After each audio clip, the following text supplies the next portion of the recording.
자, 여기서 이제 무엇을 나갈 거냐면 용어 정리를 나갈게요. 전반부에서 실질적으로 세포 주기와 세포 분열의 용어 정리인데 정말 많이 강조할게요. 굉장히 많이 강조할 건데 지금 사실은 이제 2022년도인데 내가 학원 원장 된 지가 딱 20주년이거든. 내가 2002년 월드컵 때 학원을 오픈했었거든. 뭐 그전에는 이제 재수 종합반에 있긴 했었지만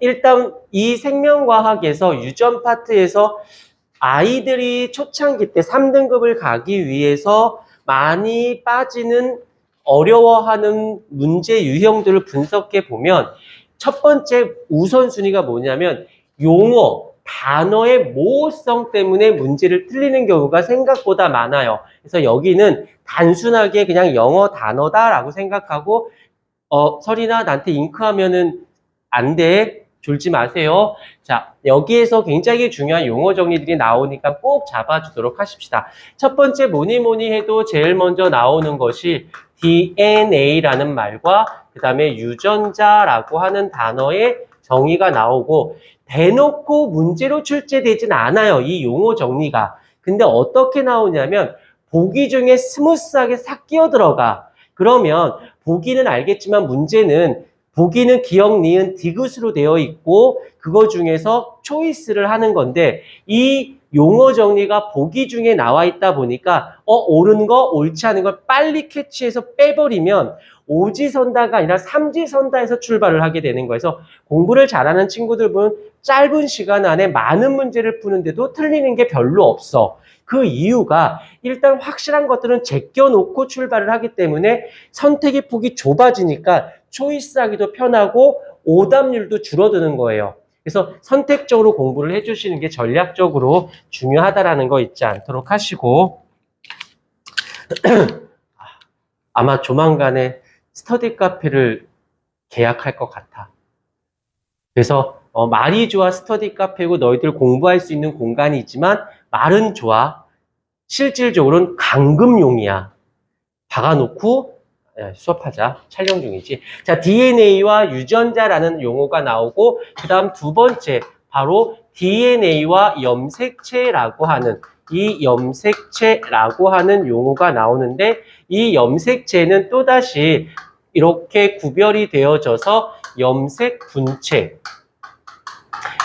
말, 그 다음에 상동염색체라고 하는 단어, 그 다음에 세부적으로 이 상동염색체에는 상염색체와 성염색체로 나뉩니다. 라는 말이 쓰는데 별로 중요하진 않습니다. 그 다음에 세 번째로는 많이 나오진 않지만 그래도 자주자주 이렇게 스무스하게 나오는 거니까 핵형이라는 단어와 그 다음에 핵상이라고 하는 단어를 또한 이렇게 구별할 줄 아셔야 된다는 거. 그래서 여기가 기본적으로 용어 정리의 기본 베이직이 되는데 그 중에서 중요도를 그러니까 이런 거지. 학원을 다니는 거와 다니지 않는 거의 차이는 어차피 내용은 똑같아. 인강 온라인이나 오프라인이나 뭐가 다를까? 내용은 아무래도 온라인이 편하긴 하죠.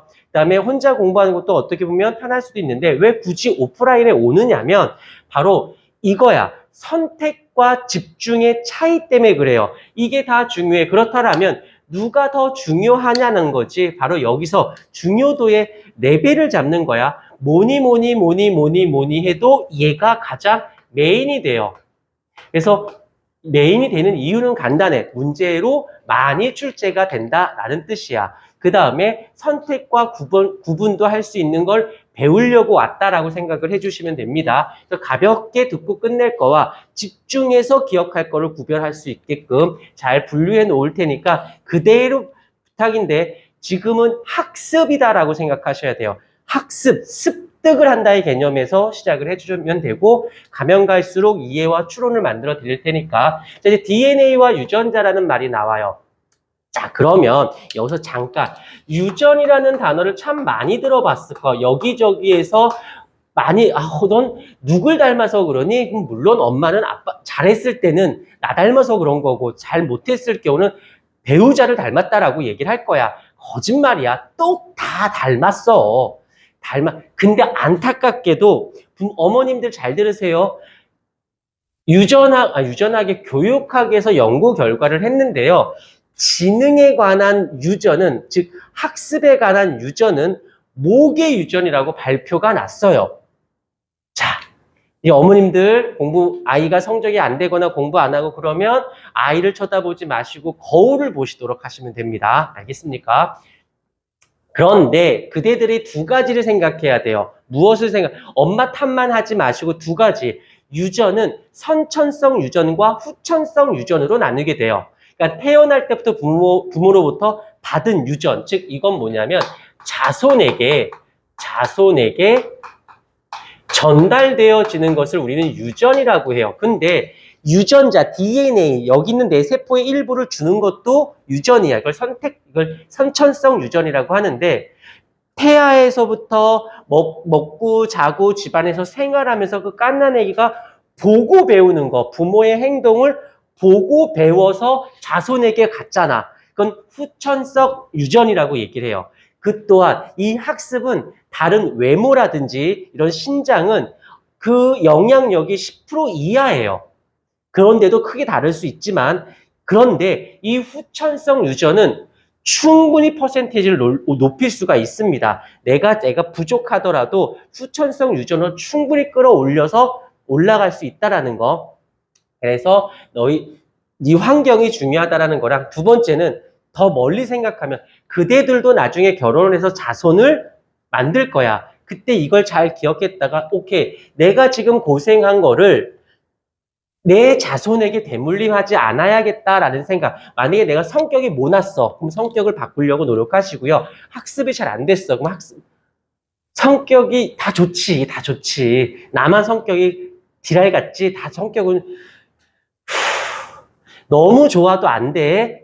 적당히 좋아야 해요. 그래서 자손에게 전달되는 것을 말하는데, 여기서 DNA와 유전자에서 먼저 DNA를 먼저 가보도록 할게요.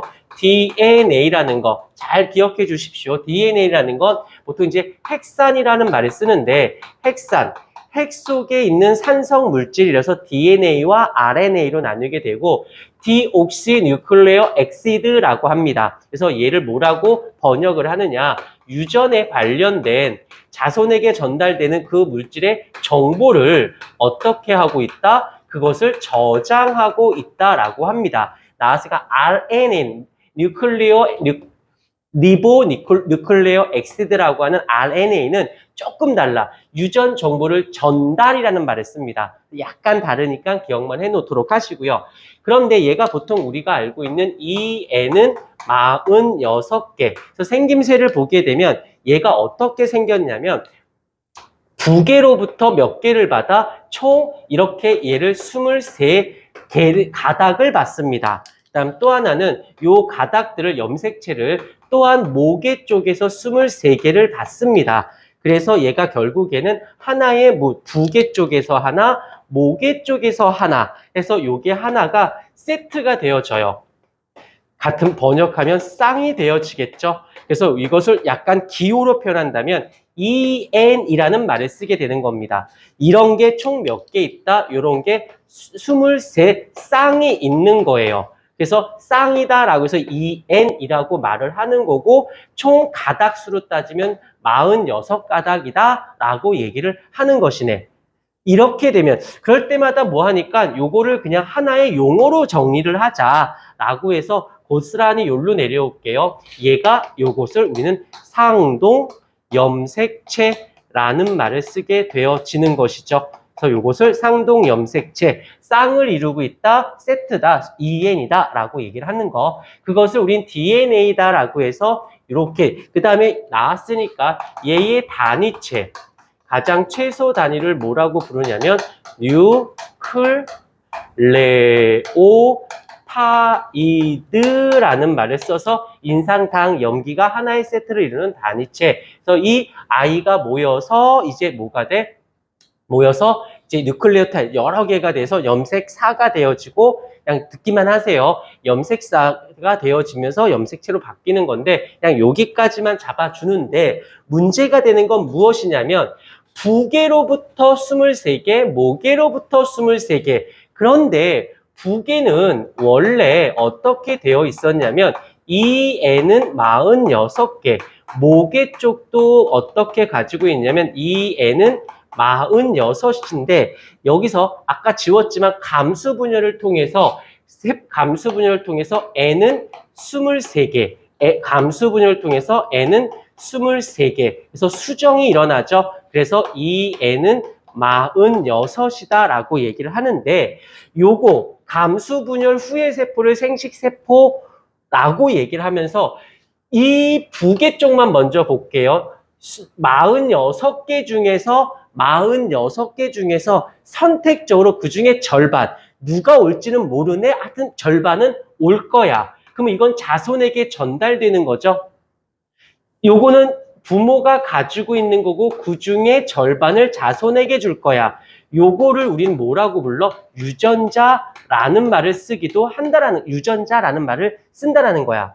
가지고 있는 건 DNA고 그 중에서 전달되어지는 일부 특정 부위를 우리는 유전자라는 말을 쓰게 되어진다라고 봐주시면 돼서 선택적으로 내가 문제상에서 DNA다, 유전자다라고 말한다라면 이런 거야. DNA면 그냥 이렇게 분열하기 전의 이야기, 세포 분열 전, 특히 이제 여기서 정확히 말하면 감수 분열이겠지. 말로만 들어. 나중에 문제상에 나오니까 지금 문제 자체가 분열 전에 대한 이야기를 하고 있어. 그러면 유전자라는 어휘보다는 DNA라고 하는 어휘를 쓰는 게 맞고요. 감수 분열 후에 대한 이야기를 하고 있는 중이야. 그땐 DNA라는 어휘보다는 유전자라고 하는 어휘를 쓰는 게 조금 더 맞습니다. 자, 분열 전에는 2에는 46이지 분열 후에는 절반이잖아. 그때 용어적인 포인트만 잡아도 아, 지금 여기가 분열 전의 이야기인지 분열 후의 이야기인지가 단어만 가지고도 선택이 될 수 있는 거예요. 반대로 지금 분열 전에 대한 이야기라고 하는데 유전자가 몇 개다 막 이런 말을 쓰면 그건 틀린 말이 되는 거지.